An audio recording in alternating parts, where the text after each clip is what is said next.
আসসালামু আলাইকুম রহমতুল্লাহ। আশা রাখছি আল্লাহর অশেষ রহমতে সবাই ভালো আছেন। চলে আসলাম নতুন আরও একটি ভ্লগ নিয়ে। আমরা আজকে আছি কোমরচান্দা নামক গ্রামে।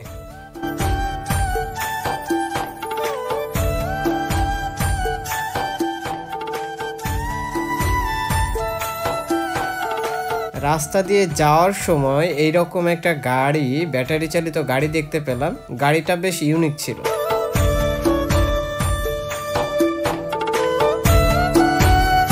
এই গ্রামের অনেক জায়গাতে মাছের ঘের অতিরিক্ত বৃষ্টির ফলে ডুবে গিয়েছে, যার কারণে ধান খেতেও মাছ পাওয়া যাচ্ছে। এখানে আমরা যাইতে যেতে দেখলাম অনেকে মাছ ধরতেছে, তো আমরা একটু নামলাম, নেমে দেখার চেষ্টা করলাম যে কেউ কোনো মাছ পেয়েছে কিনা। মাছ পাইছো ভাইয়া?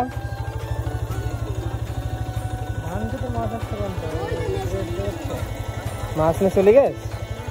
মাছ হচ্ছে এই জায়গায়? কি কো, ধান খেতে মাছ আসছে কোন জায়গাতে? কোন জায়গা থেকে ইয়ে বুড়ে টুড়ে গেছে? ও কই মাছ? ও বাবা, কই কই কই,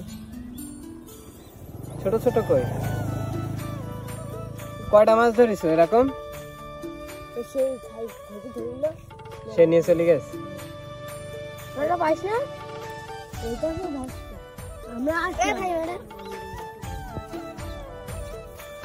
ওরে বাবা, এত আর একটা মাছ ধরিছে, দুইটা মাছ ধরিছে।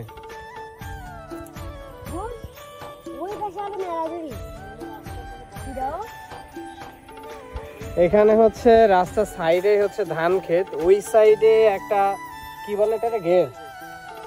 ঘের হচ্ছে ডুবে গেছে, মানে ফুলফিল হয়ে গেছে পানি, আর তারই মাছ সব এখানে এই যে ধান খেতে এই যে ভাইয়ারা ধরতেছে। এটা কোমরচান্দা গ্রাম, তাই না ভাইয়া? এখানে কি কি মাছ হচ্ছে? কি কি? কই মাছ তো এটা আমি নিয়ে চলে যাবে। দুইটা মাছ হয়েছে মাত্র, ছোট ছোট, তাও বাচ্চাকে। এমনি কি শুধু কই মাছই হচ্ছে নাকি অন্যান্য মাছও হচ্ছে? তেলাপিয়া, পুঁটি। এটা তেলাপিয়া, এটা আমি করলাম দুইটাই। তুমি পাইছো মাছ? হ্যাঁ, একেবারেই রাস্তার ধারে সব মাছ ধরতেছে। ও বাবা, এখানেও ধরতেছে?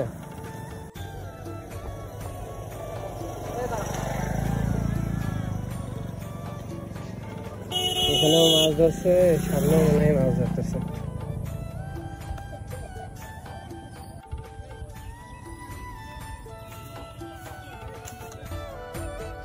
এখানে যারা মাছ ধরতে আসছে অধিকাংশ সবাই হচ্ছে মাছের খাবার হিসেবে ইউজ করতেছে কেঁচো। এই ভাইয়াটা অনেক সময় ধরে চেষ্টা করতেছিল, কিন্তু মাছ হচ্ছে ঠোকর মেরে মেরে চলে যাচ্ছে, কিন্তু ধরা দিচ্ছে না।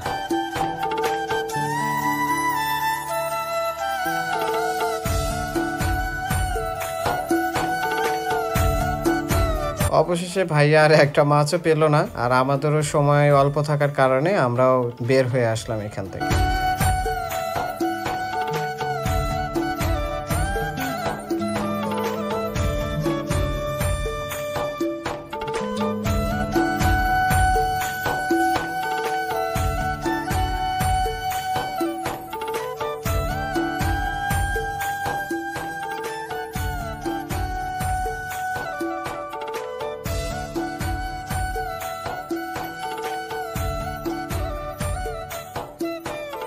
কোমরচান্দার এই রাস্তাটা চলে গিয়েছে হাড়িখালি পাঁচপোতার দিকে, আর এই রাস্তার অবস্থা অনেক খারাপ।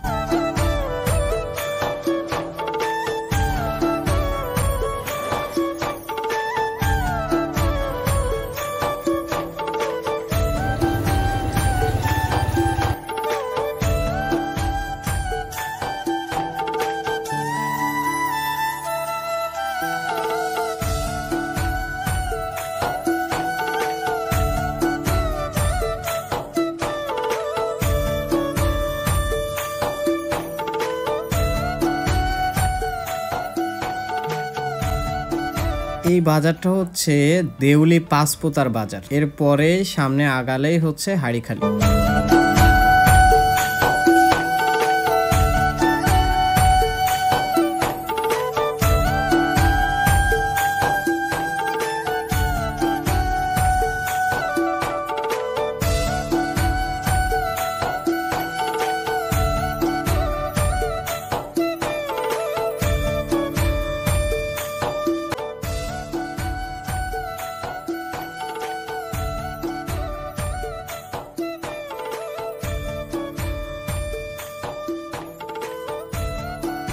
আশা রাখছি আজকের এই ব্লগটি আপনাদের ভালো লেগেছে। যদি ভালো লেগে থাকে তাহলে অবশ্যই লাইক, কমেন্ট এবং সাবস্ক্রাইব করতে ভুলবেন না। দেখা হবে নেক্সট কোনো ভিডিওতে, নেক্সট কোনো স্থানে। সেই পর্যন্ত সবাই ভালো থাকবেন, সুস্থ থাকবেন, আমার জন্য দোয়া করবেন। আল্লাহ হাফেজ। আসসালামু আলাইকুম ওয়া রাহমাতুল্লাহ।